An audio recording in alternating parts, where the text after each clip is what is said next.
Армысыздар, құрметті тыңдаушылар. Бүгінгі тақырыбымыз әз майқы жөнінде. Енді мен үнемі айтқандай, еділ бұлғарларының жақпар тарихында има майқы деп аталады. Государство идель соның государі болған дейді. Яғни жеті елдің түп атасы, жаңағы жеті елдің жаңағы патшасы, ханы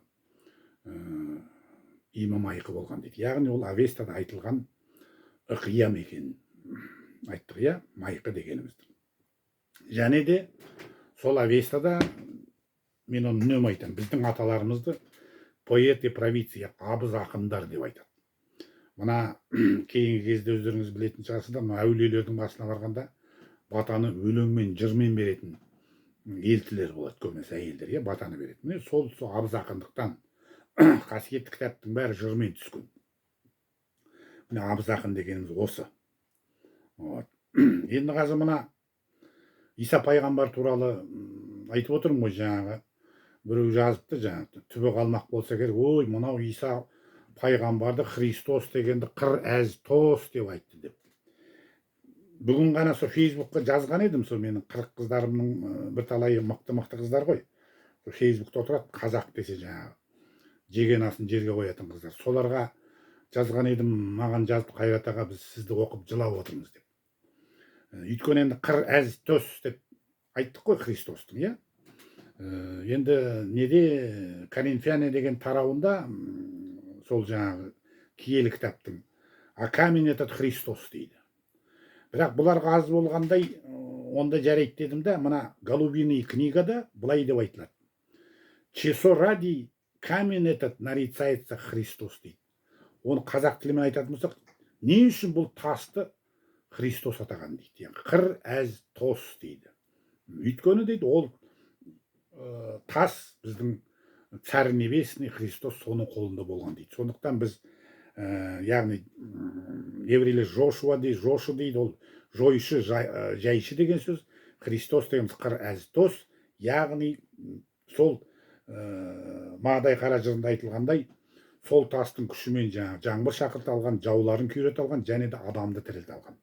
Иса пайғамбардың адам тірілтетін осыдан болған. Сондықтан анау Евангелист Иоанның айтқанындай, Иса пайғамбар өзін әз есім деп атады дейді. Ол әз есім деген сөз, қасиетті есім, оның атын атауға болмайтын заман болған. Тіпті қазақтардың, Қазақстан мифологиясында оны сол майқы биімізді, Ян патшамызды жайықнама дейді. Жайықнама еліне бір жақсылық жасатып, одан жаратушы атанған дейді. Фердауси жазады.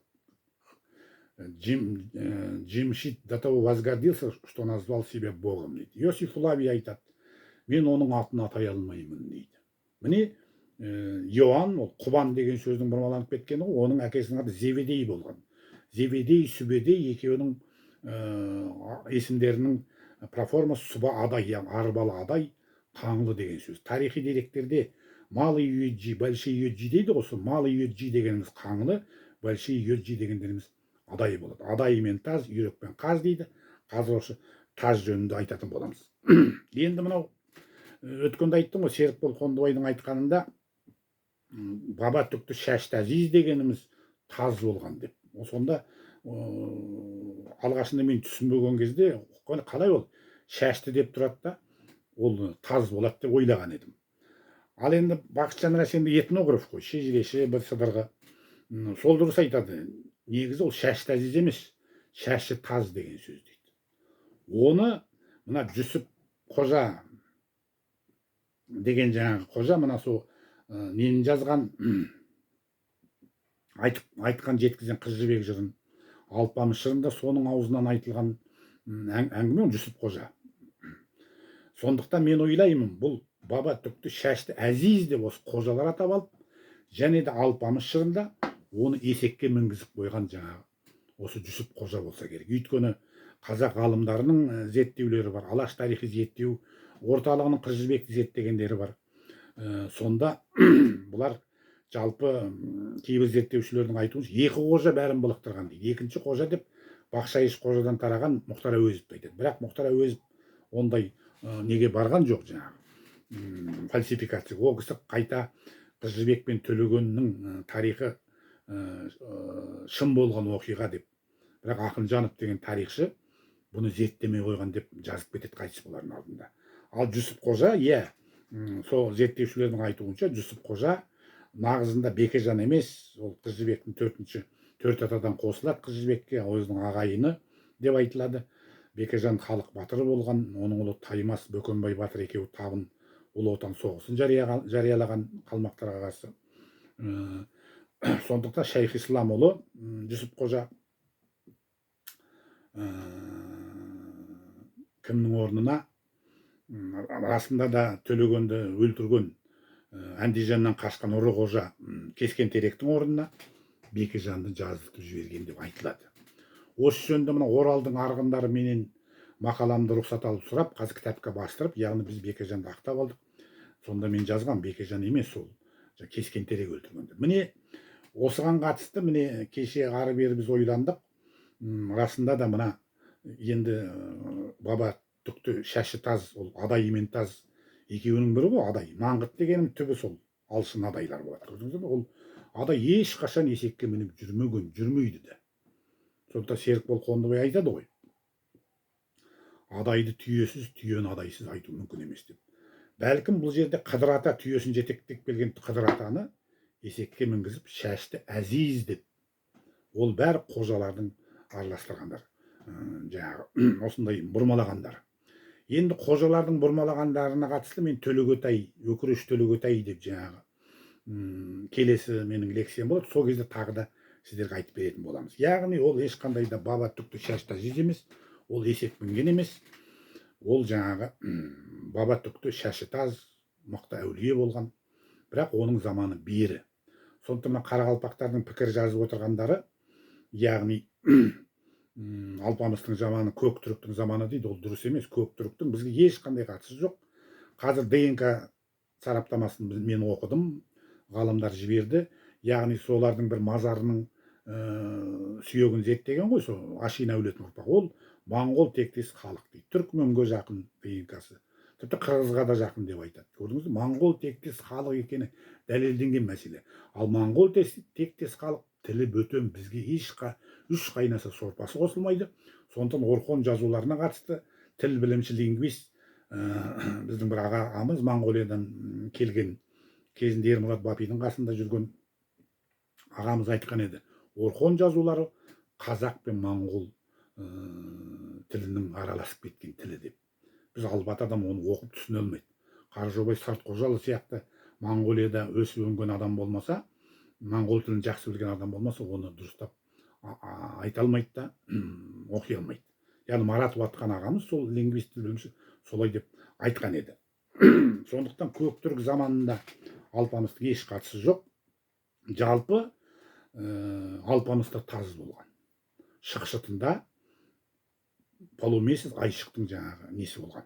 Ол башқұрттардың сақталып қалған Алпамыс жырынан біз біліп отырмыз. Оны Зуев жазған, иә. Сонсоң мынау Қоңыратта Қайшылы деген бар ғой. Енді Қайшылыны олар қалай түсіндіреді? Таңбасы қайшы дей ме екен? Жоқ. Зуевтің көрсеткен деректерінде бұлар да таздық тұстанған, және сондықтан желкесінде қайшының татуировкасы болған. Тату дегенімізді қазақтан қалған, татып кетеді. Ең алғашқы татуировка, тату сол қазақтан қалған, алаштан қалған, яғни оның ұрпақтары өздерін алашқанға ұқсатып денелеріне дақ салатын болған.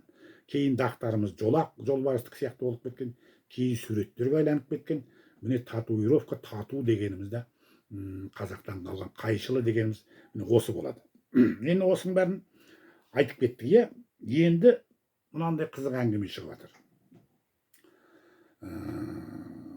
Сол анау Алматыда кездескенде Бақытжан мен Дулаттағы сол кезде әңгіме басталған ғой. Майқы биді мына Балқаш көлімен және Қоғалы деген жермен байланыстырған екен. Сондай ақпарат түскен ғой Мұратбек Асанұлына.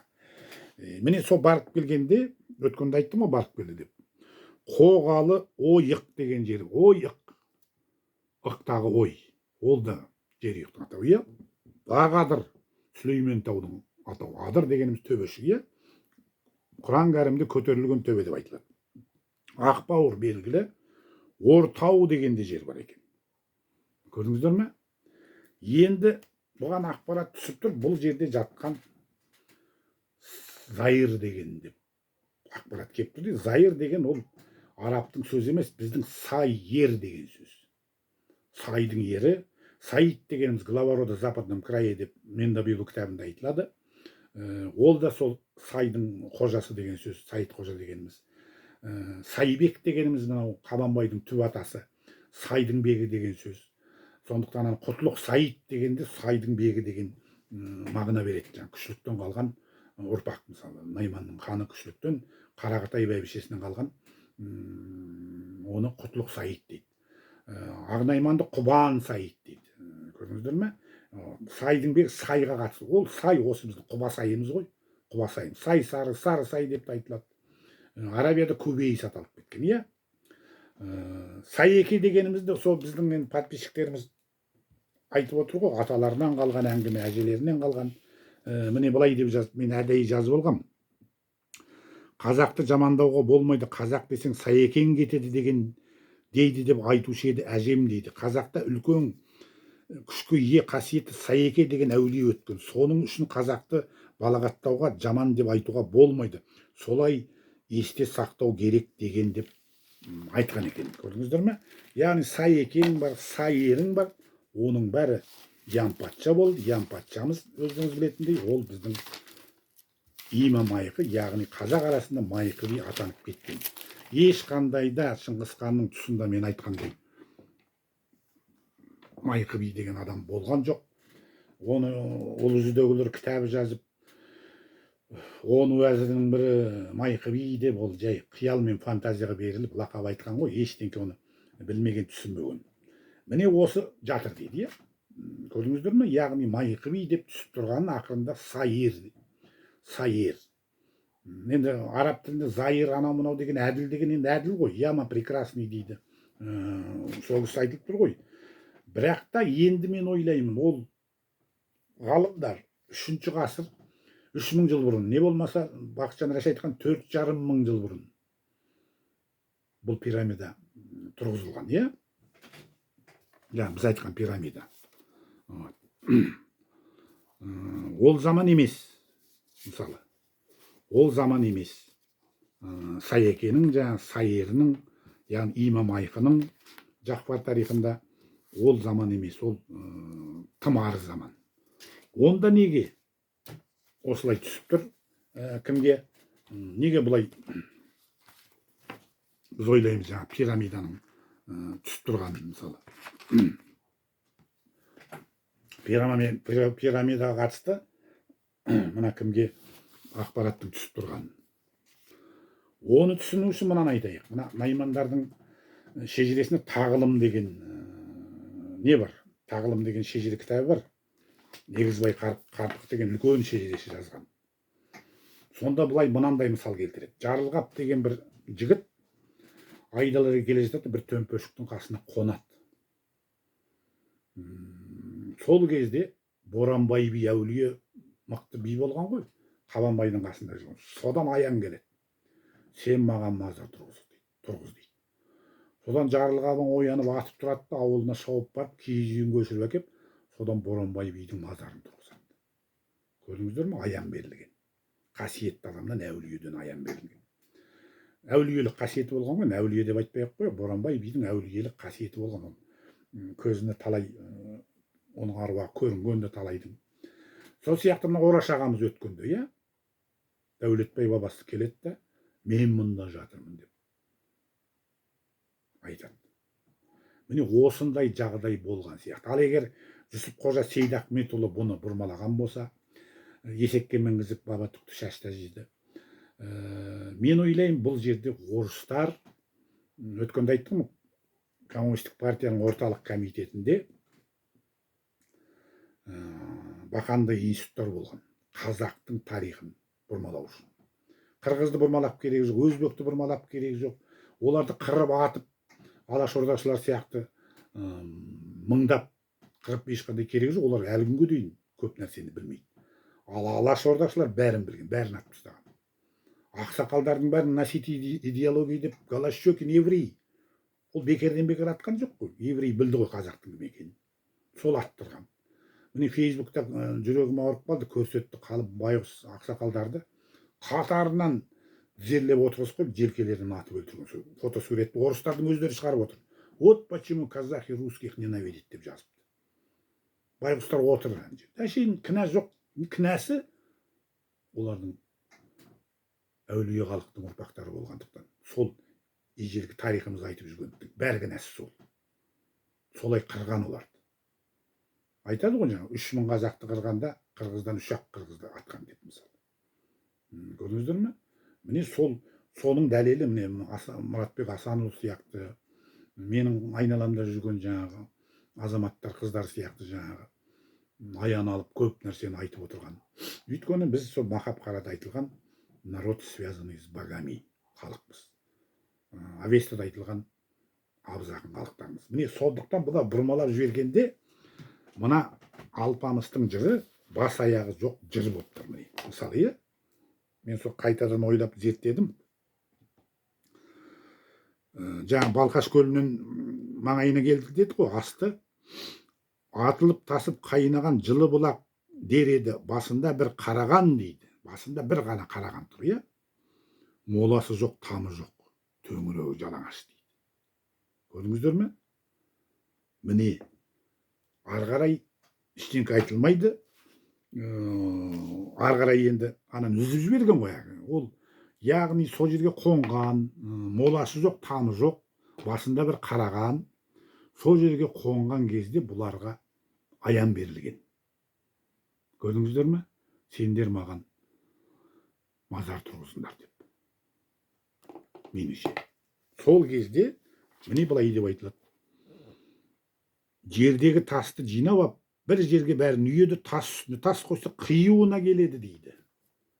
Көрдіңіздер ме? Қиюына келеді. Не тас, не көтерген, ол неге моласы жоқ, тамы жоқ деп айтылған, оны ешкім бұл жерде түсіндіре алмайды. Үзіліп кеткені бұл жырдың үзіп айтқаны белгілі. Ал енді Алпамыс жыры өте көне жыр. Сол Майқы би Ям патшаның заманынан келе жатқан жыр. Алып Ямыш деген атынан да түсінеміз. Енді Ямды толық айтпай Ямыш деп айтқан ғой, мысалы, Алып Ямыш. Сондықтан бұл өте көне жыр. Өте көне жыр.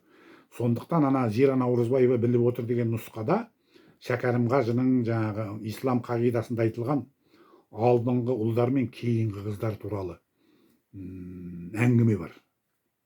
Орыстар құртып жіберген. Бірақ небір жағдайлар сақталып қалып, біздің ағамыз Таласбек Әшімқұлдың қолында қалғанда, яғни алдыңғы ұл Алпамыс, кейінгі ұл Қарлығаш. Көрдіңіздер ме? Сол Шәкәрім қажының айтқан алдыңғы ұлдар мен кейінгі, яғни қан қарындастық, жеті аталық біздің жаңағы дәстүріміз бар ғой, сол сақталып қалып ежелгіде. Ол жерде енді Зира Наурызбаева мүмкін бір жазып жатқанда шығар, мүмкін жазып қойып уақытын күтіп жариялауды күтіп жатқан шығар, о жағынан айтпайды. Бірақ мен ол кісімен Астанаға барғанда кездессем, бұл мәселемен талқылаймын. Мен оны көріп шығуым керек. Ол сол жаңа сақталып қалған Алпамыстың нұсқасын. Көрдіңіздер ме? Ал енді пирамидаға келетін болсақ, пирамиданы айтайық енді.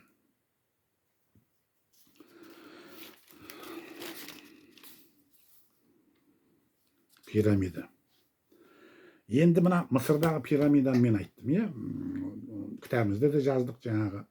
Бұл сол жерұйықтың, біздің жерұйығымыздың жаңағы ескерткіші. Оған ешкім дау келтірмейді, бірақ ол гробница ретінде жасалған дейді.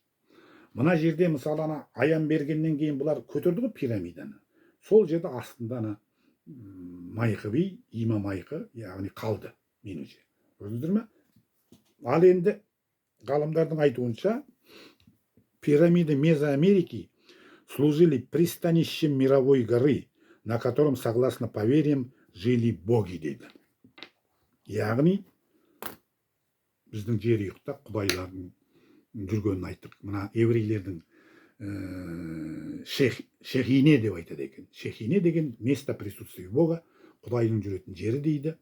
Оны енді біз, олар енді үнемі Симеон дегенде Шимон деп айтып кетеді ғой. Яғни сынның орнына шын айтып береді. Сонда бұл шақ ене, мәңгі ене, не болмаса саға ене, сағалайтын ене, арғана қонысы, Блаватская айтқандай, Вселенский матерь.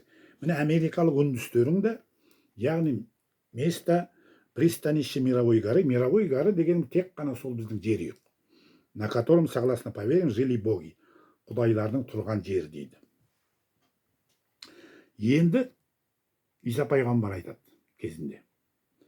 Неужели вы никогда не писали в Писании, не читали в Писании, камень, который отвергли строители, тот самый сделался главою угла, дейді. Это от Господа, дейді. Матвейдің Евангелиесінде.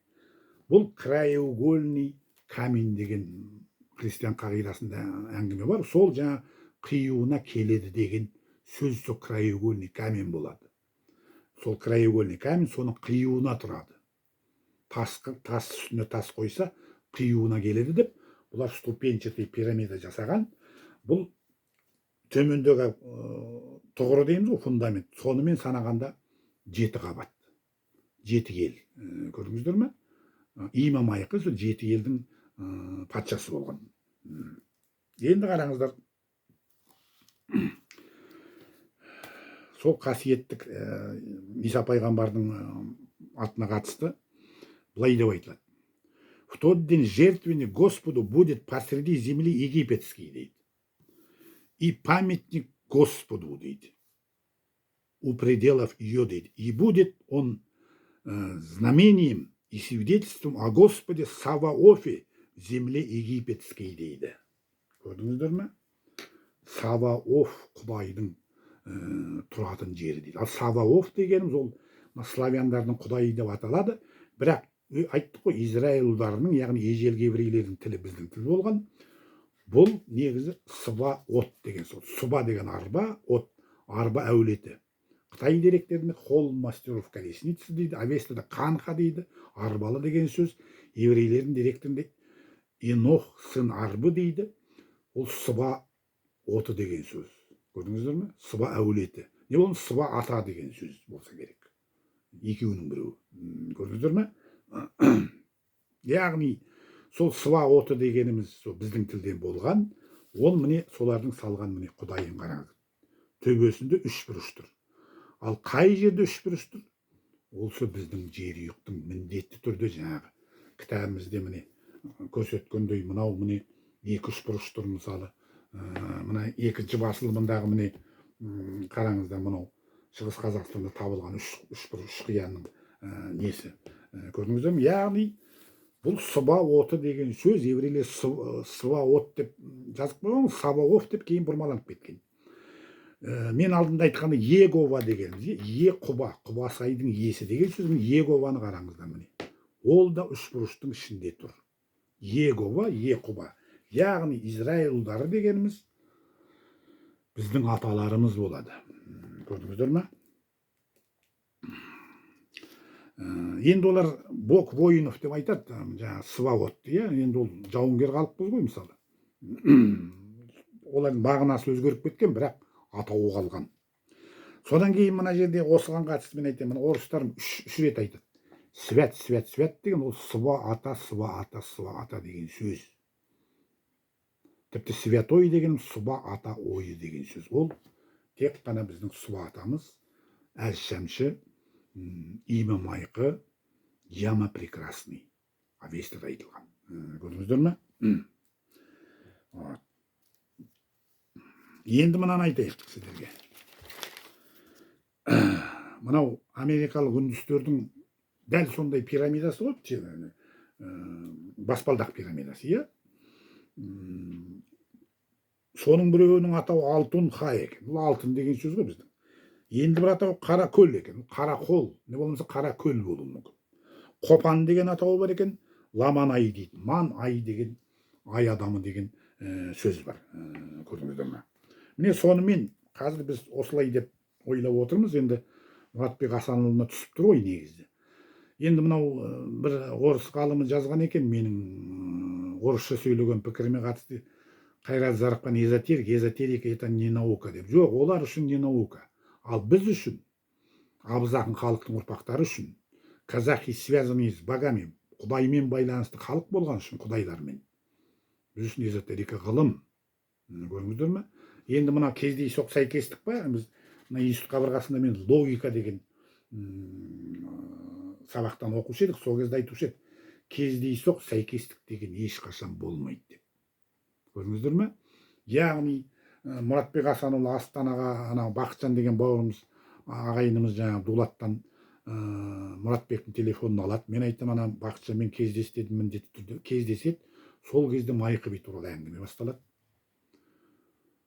Сол кезде маған жаңағы нағашы Жағалбайұлдан қарындасымыз мына 5 том тажиндер басылған әкеле қояды.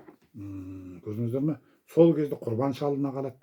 Сол кезде Алладан мен тілеймін, жаңағы қазақтың ұлттық құндылықтарын қалпына келтіру жолында істеп жатқан еңбектерімізге қолдай көрсін Аллах тағала деймін. Сол кезде жаңағы мына кімге аян түсе қалады. Сәуе түседі жаңағы. Қоғалы деген жерге байланысты, Балқаш көліне байланысты. Яғни Майқы бидің жатқан жер тіпті ол алтын тағымен жатқан дейді. Ал енді мына ғалымдар сөйлеп тұр, алтын тағы тоналғанына алып кеткен болса керек, тоналған дейді. Бірақ анау екі видеосын көрдім, сол пирамида. Қарағандарың, шеңгелдерің өсіп тұр. Қазір көзіме шейін ретроспектива дейді, көзіме сол заман көрінгендей болды. Мен бірнеше рет қарадым, және де ғалымдар дұрыс айтып отыр, бұл Зарастризм заманының пирамидасы дейді. Ол Зарастризм, Ян патша сол Зарастризм дінінен, Заратуштраның дінінен. Сонда Заратуштра Ахура Мазда Құдайдан сұрайды ғой, маған дейін сен адам баласымен сөйлесіп бедің дегенде, саған дейін мен сол Ян патшамен сөйлестім дейді. Көрдіңіздер ме? Не құрметті ағайын. Сондықтан біз қазір енді мен кеше маған сәуе берді. Мен енді түсінем ғой. Негізі мына Джордж Буштың көріпкелі болған әйел. Үлкен кісі, кемпір десе болады. Сол кісі бір кезде былай деп айтып еді. Я иногда неправильно расшифровываю свои видения, поэтому иногда я ошибаюсь деп. Ол ана көрінгенін дұрыс түсінемін. Маған кеп түсті. Бас кезінде мен ұқпай қалдым, енді түсініп отырмын. Яғни біз пирамидаға баруымыз керек. Ғалымдардың айтуынша, мына төрт бұрышты пирамиданың төрт бұрышы төрт жаққа тура бағытталған. Батысқа, шығысқа, шығысқа, батысқа, оңтүстікке, солтүстікке. Көрдіңіздер ме? Яғни бұл пирамиданың арты болу керек. Алдымен арты болу керек. Маған түскенде, мен өзім түсіндім, маған енді менің түсінетімді білдіріп түсіп тұр ғой. Бұл пирамиданың алдында алды ма десем, жоқ. Сол біз алдын тапсақ, соның арт жағынан біз бір жаңалық табамыз ертең барсақ, басына барсақ. Ол жерде мүмкін ол басқа да 5-6 кішкентай пирамидалар бар, басқа адамдар жерленген дейді ғой, айналасына енді. Оның бәрі қазба жұмыстары жүргізген, бірақ мүмкін олар ғалымдар түсінбей отыр. Таңбаларды мүмкін түсінбей отыр. Мен барсам оны бірден танимын. Өйткені ұлы Тұран тарихшысы мына қазақта Тұран тарихын зерттеп айтып, бүге-шүгесіне дейін зерттеп, жете танып отырған жалғыз Қайрат Зарықбан болады. Көрдіңіздер ме? Сондықтан ол Тұран заманы, Зарастризм, оны да біз зерттеп отырмыз, біліп отырмыз. Сондықтан сол жерге барып біз құрбан шалуымыз керек. Құрбан шалған ешқандай жылқы демес, сиыр демес, ақсарбастан маңдайында ақ таңылағы бар қойды сойып, үлкен Құран хатым шығарып, Имам Майқы бабамызға, Саекемізге, енді аттардың бәрін атап шығамыз ғой енді сол жерде. Сөйтіп бізге қазір құрбан шалу керек болып тұр, құрметті ағайын. Сондықтан енді қазір жігіттермен де сөйлесіп жатырмыз. Мен сіздерге айтайын мынандай бір әңгіме. Біреу жазыпты осы пікірге. Күшеніп тұшанып бәрі жиғаның 18.000 подписчик па? 500.000 подписчигің қашан болады деп. Ол маған күліп отырған жоқ, қазақ халқының надандығына күліп отыр ғой, мәңгүрттігіне күліп отыр. 92% тобырлық түйсікті дедік қой. Соның ал енді көз ашықтардың 2-ақ пайызы. менің подписчиктерім. Ал егер маған подписчик керек болса, менде тіпті монетизацияда жоқ. Бір жағынан орысша айтады дело принципа. Ертең айтпасын, мына Қайрат Зарықпан ақша үшін сайрап отыр, құлақтан теуіп отыр деген әңгіме болмасын деп та мен қатты монетизацияға ден қойып отырғам жоқ. Өйткені менің Жақсыбай ағамыз үнемі маған көмектесіп отыр. Жарықтық жатқан жер жайлы болсын. Басқадан аймандар ұсақ түйекпен көмектесіп отырады мысалы. Бірақ көбісі мені қолдауға қорқатын аймандар. Өйткені бәрі жаңағы бизнесте жүргендіктен ертең мына билікке сенімсіз, анаған неге көмектесіңдер деп бизнестерін тартып алуы мүмкін. Тіпті Жақсыбай ағаның өзі де біраз тартынып маған көмектесіп отырған. Ол кісінің енді үлкен аурухана комплексі бар. 500 мың теңге тұратын, бір құны 500 мың теңге тұратын қошқарларды өсірген. Бай адам болған, долларовый миллионер болған ол кісі. Сорос қорымен жұмыс істеген, бірақ тартынып отырды. Ертең өкімет келіп соқтықпасын деп маған. Ал менің бәр жазығым қазақтың өткенін айтайын деп отыр. Көрдіңіздер ме? Мына Тажин, мынаны енді бастырып берген Тажин ғой, мыңда бір рахмет. Тажинді да айта кетейік енді. Иманғалиді айттық, Қырымбет Көшербаевты айттық. Біреуі бастырып берді, біреуі ар қазақ мифологиясын аударып берді. Біреуін елден қуды. Сонау Мырзатай Жолдасбектің саясатымен баяғы елбасыны жамандап. Тұлғаны елден қоя берсе, тұлға ғой Иманғали. Ол уже кет деген сөз. Жаядан жастар барып елші болып жатыр, енді олар еңбегін атқарып жатыр, оларға ешқандай претензиямыз жоқ. Тұлғаны қоя берді ме? Бітті, ол елден аластату керек болған. Сондықтан мына Тажин әкесі тарих ғылымының ғалымы болған екен. Және де Атырау облысында, оны Бақытжан Әш айтып берді, идеологияның обком хатшысы болған екен. Яғни бұл дайындалған жігіт, менімен дән құрдас екен. Бұл білген, сондықтан бұл небір жағдайлармен қазақтың тарихына қарайтын адам бола қалып, мемлекеттік хатшы болған кезде. Сонда айтады: мы должны создать целостную национальную историческую картину дейді. Көрдіңіздер ме? Сол кезде оны Чехословакия елші қоя береді. Одан елшіден 2023 жыл босатады. Қазір социологиямен айланысқан жай қоғам қайраткері болып қана жүр. Көрдіңіздер ме? Бұның бәрін кім істетіп жатыр? Мен ойлаймын, бұны істетіп отырғандар тіпті елбасы да білмеуі мүмкін. Ана қазақтың қастарынан ақша алып отырып елбасына сыбырлап, ол Тоқаев тарихшы емес, Назарбаев та тарихтан ештеңе білмеген адам. Иса пайғамбарды айтқанынан білдім ғой. Иса пайғамбар ол қалай 5 уақыт намазға барып, жаңағы жұма намазға барып жүр, Иса пайғамбардың өлтіргенін мойындап отыр. Иса пайғамбарды ешкім өлтірген жоқ ислам қағидасында. Ол айтып тұр, ол Иса пайғамбарды да білген жоқ қой, сатып кететін қасындағылар деп. Ешкім оны сатқан жоқ. Ол ақылдасқан, Сәменгерей деген шыққанда айтқан: мен сен үшін өлем деп. Сондықтан ислам қағидасын Алла тағала оның орнына басқа адамды тығып жіберген дейді. Оны Ириней Симон Кирийский дейді. Көрдіңіздер ме? Міне осылар қудалаған. Сондықтан Серік деген тағы кеше сөзін естіп қалдым, кәдімгідей айтып отыр. Мына орыс тілді блогерлар, орыс тілділерің бар, жаңағы Динара Сәтжанның бар, басқаларың бәрі Ерлан Қариннің компаниясы ғой. Сол РТРК-ны басқарғанда бәрі сол. Мына қылаяғы, мынау ағы Ысқақ айтып жүрген жігіт бар ғой, қатынын тастап жас қатын алып алған Ысқақшы жігіт, кім еді анау? Соның бәрі қаптап кетті ғой. Қазақты осымен алдап ұстап отыру керек болған. Мына тарихты ешкім айтпайды. Ал енді мен есімде 90-шы жылдардың ортасында мен үнемі қарайтын, Алпамыс Шырын әртістер сахнаға шығып кезек-кезек домбырамен ойнап, Алпамыс Шырын бастан аяқ сүйсініп тыңдап отыратын мен мысалы. Ол қайда? Қазір жоқ ол. Қазір енді бір тағы да бір неше түрлі бағдарламалар шығып жатыр. Ұнайсың маған бар. Әні біреуі немене дәгі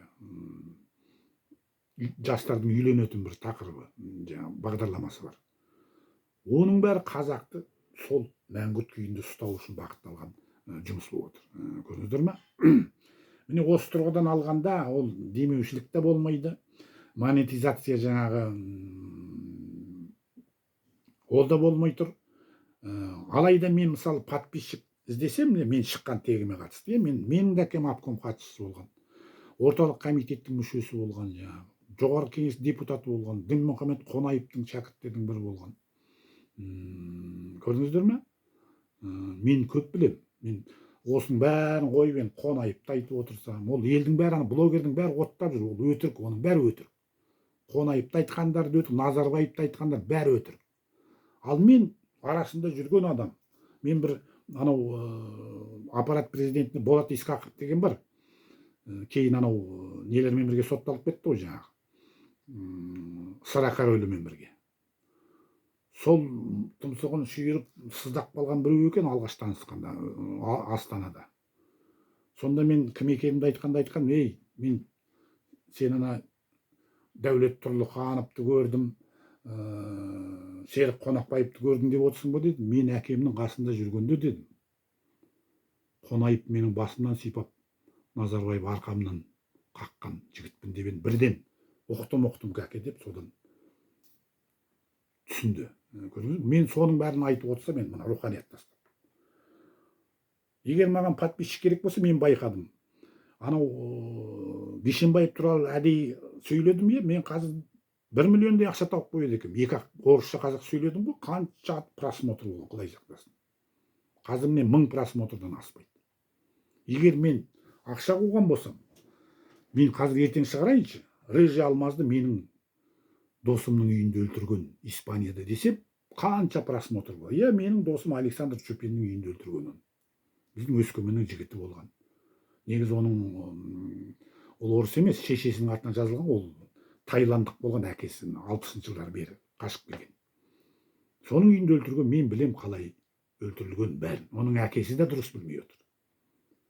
Ол арнайы қызмет із тастап кеткен әдейі, басқаларды үркіту үшін. Мынаны өлтірген біз, ауыздарыңа ие болыңдар деген жаңағы белгі тастап кеткен. Кейін оның көмекшісі Сейітжанды Алматыда өлтіргенде дәл сондай белгіні сол жерге тастап кеткен. Бірақ кім өлтіргенін мен білмеймін. Александр Чупин да білмейді. Әкесін жерлеуге келгенде біз осы әңгімені естігеміз. Соның бәрін айтып отырсам енді мен. Көрдіңіздер ме? Ол болмайды. Біз руханиятты айтып отырмыз. Бір Алладан бізге көктегі жаратушының рақыммен осыны ашуға, осыны айтуға бізге нәсіп етілген екен. Мұратбек Асанұлына да, маған да. Сондықтан анау Нұрқамал жеңгемізге барған кезде, Нұрқамал жеңгемізге барып, Мұратбекті алып бардым ғой, көрсетіп алайын деп. Сонда айтқаны, 3 қиянды дөңгелету үшін деді, сендерге 3-ші адам керек дейді. Екеуің мықтысыңдар, енді 3-ші адам болса болды дейді. 3-ші адам ол кім? Ол қаржыгер болу керек. Қазір сол құрбан қойымызды кім алып береді деген. Менің ең төмен зейнетақымен отырмын мысалы. Өмір бойы өкімет үшін бір күрек топырақ лақтырғам жоқ. Өмір бойы қудаланған, жер аударылған адам ретінде. Ішпей жемей мысалы. Көрдіңіздер ме? Сондықтан құрметті ағайын, өткендегі жаңағы көмектеріңіздің арқасында қатар тасты жасап алдық. Қатар тастың әңгімесі де керемет болайын деп жатыр қазір. Мынау Айыртаудың етегінде. Сондықтан мен тағы да сіздерге сол каналға көмектеп жазып қоям, телефонымды не жаңағы шотымды жазып қоям, жаңағы Каспийдің. Соған шамаларыңыз келгенше каналға көмек көрсетіңіздер. Біздің айтарымыз әлі көп. Сондықтан біреу жазған екен анау. Ой, Қайрат, сен Әбіләзовте кезінде ақша сұрағанда көңіліміз секен алғаны, сен де ақша сұрадың ба деп. Ой, әшейін бір соқтығайын деп отырған бір сүмелектің жазғаны, ол Әбіләзов менің қасымда ешкім емес, ол жоқ жерден шыққан адам ол. Ол әшейін оттап отырған блогер. Көрдіңіздер ме? Ол еш нәрсе білмейді. Ол қазаққа 5 тиын керегі жоқ азамат. Анау Босай Кітапбаев шежіресінің орыс тілінде Горбачевқа жазған хаты бар менде. Они нужны казахскому народу, как 5-я нога собаки деп айтқан. Вот Әбіләзов нужен казахскому народу, как 5-я нога собаки. Сайып келгенде, мына Бақытжан Рәшітұлы айтады, біз өкіметке қолайсызбыз. Біз өйткені қазақтың көзін ашайық деп отырмыз. Сіздер қолдамасаңыздар, ертең бізді де құртып жібереді. Бұлар. Көрдіңіздер ме мәселе? Бірақ Қыдыр ата келген маған айтқан, еш нәрседен қорықпа. Егер саған біреу соқтығам десе, дұға салам десе,